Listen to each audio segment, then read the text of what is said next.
Human intelligence. Human intelligence. I'm Kira Cleveland, and this is Human Intelligence. With my co-host, Ned Hayes, we talk about the importance of human creativity in the age of AI. Welcome to the future. Hey, Kira. Great to chat with you again about human activity and human creators in the age of AI. This is our weekly 10 to 15 minute discussion of things on the horizon.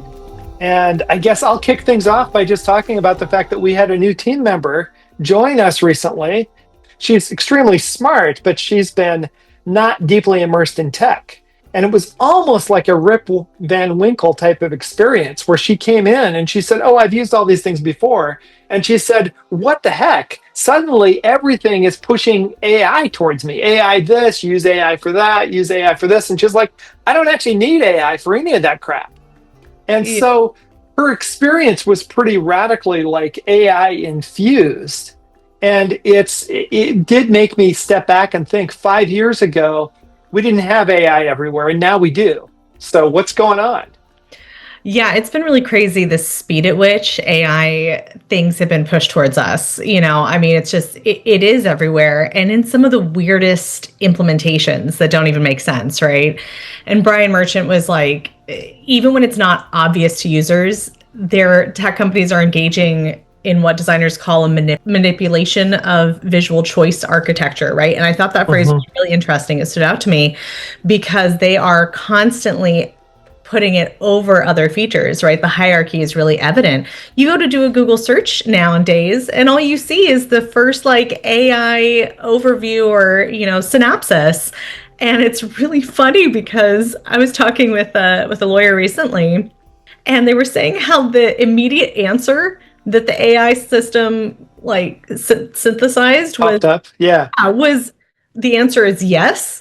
And then the supporting links and documentation completely spoke to the contrary. The answer was actually no, but it decided the answer was yes, And so it's just it's concerning that as they're over prioritizing people's engagement with these AI interfaces, we're losing sight of the fact that they are not always right. They're not always what people are looking for, and they're not always what people want. That was our new team member's experience, was that she doesn't need all of these tools constantly shoved at her. You know what I mean? Right. And the article you referenced from Brian Merchant is this piece that he did just recently on force feeding AI. Yeah. And he makes the point that, back in the day, people were asking for radio. People were asking for electricity to come into rural territories. They were asking for television. They were even asking for color television, right? Nobody's asking for this. Exactly. Nobody is asking for this. Yeah.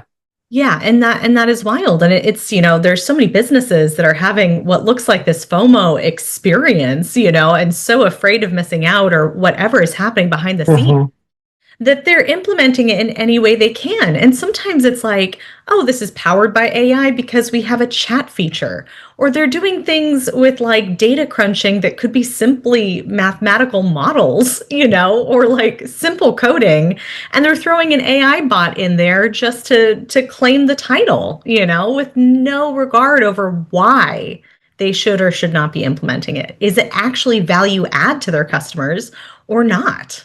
Who's driving it? Right. And you mentioned earlier Google having these AI summaries, right? I think it's crazy. And also along those lines, Ben Malling, was speaking on kind of the absurdity of America's action plan that was released, what was it, 2 days ago? Yesterday? And it's concerning. It's absurd. In a time where we really don't know what AI is. People think it's intelligent. It isn't from what we've seen, but there's news that it might be. Europe is at least taking kind of a cautious approach to this, which I respect. Some parts of Europe, especially Switzerland. Yes, exactly. Yeah. And the US is, the statement that our global competitors race to exploit these technologies. It's a national security imperative for the United States to maintain unquestioned and unchallenged global technology dominance. That language is kind of absurd, Right. It asserts a lot of it asserts it from a competitive lens that I don't think is accurate for the rest of the world. I see us implementing AI, like the United States to me is sort of like a 5-year-old running around with a flamethrower, right? An AI flamethrower. And you're like, hey, who gave this kid a flamethrower? And like, what are you doing? And they're like, it's going to be great. We're going to have a whole new world. I'm like, yeah, when it's burnt to the Right. like, can we? Right. The weird thing is, as you said, we're injecting lack of truth and lack of substance and lack of thinking into things, and for some reason calling this kind of shit sandwich better. And I guess since I've said the bad word, I'll go further, and I'll go with Cory Doctorow's Enshittification, which was like voted word of the year last year. But his point is that you build something, people start using it and find it meaningful and integrate it into their lives. And then over time, the company starts trying to reap more and more value from those users. And then as those users get exhausted, they try to reap value from business users or enterprises. And so over time, everything becomes infected with this capitalistic desire to suck the most value out and not give any value back. It's just terrible. It is. And honestly, I love Cory Doctorow and his enshittification word. He also has twiddling. And I really want him to be like, I want a dictionary that's all like new terms. But just, the twiddling is like the ability of a digital platform to adjust pricing, right? That's a big hot button topic. You've heard about it being used in grocery stores and stuff like this. And I was so disappointed recently to hear that Delta Airlines is implementing AI in this specific way. They're starting to let AI tools crawl their users and assert what they think that particular user will pay for a price and adjust pricing per user. That's nuts. That's nuts. Right. It's insanity. And it's infuriating. And it's especially insane because it's making the whole experience worse all the time. Like, I would actually pay double for a product that would let me talk to a real person on a regular basis. Yeah. Right. And the fact that I would pay that much more diminishes all of this idea of automating away the human and of automating away the human experience. Like, if I, just as one consumer, would pay double to know that there's a person on the other end, your product is more valuable when you have a human being in the loop. I agree, because there's so many different situations from a consumer standpoint where nuance is important to be able to address. And AI doesn't have that ability because it's not intelligent, right? It's algorithmic. Right. And it's based on language and common usage, right? And so, there are times where there is an emergency, there is a need. There was a small business that I purchased from online recently, and my order got delayed, right? Okay, happens. But the response that I got from them was so short and not helpful. And honestly, I was like, I'll bet you this is AI. Like, it wasn't conversational. It didn't feel human. And so I finally canceled my order, and I'm prepared to report them as fraud because it didn't feel right. There was no human connection. There was no, like, I'm sorry, that must be stressful. Like, the order got delayed and we haven't been in communication. There was no actual engagement. And I think that's what we're going to be seeing with a lot more companies right now. And shoppers and users and consumers, it's going to piss them off. It's going to make the worse.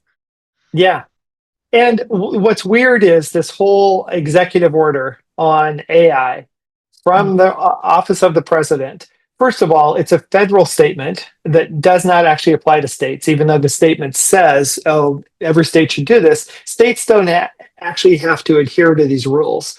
But what's weird is it does these sweeping statements of AI dominance and of not being trained on other data, like data they don't like, called woke.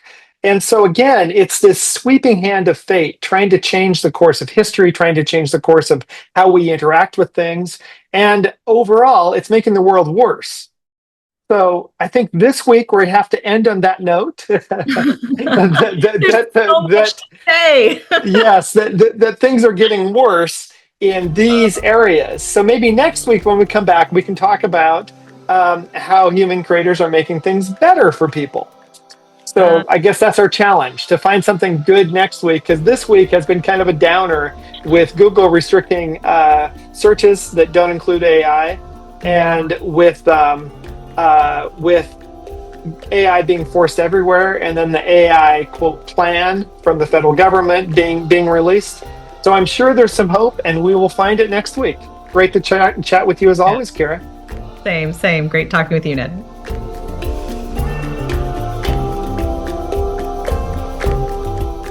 Thanks for listening to today's episode. As always, this episode is available online at humanintelligence.news.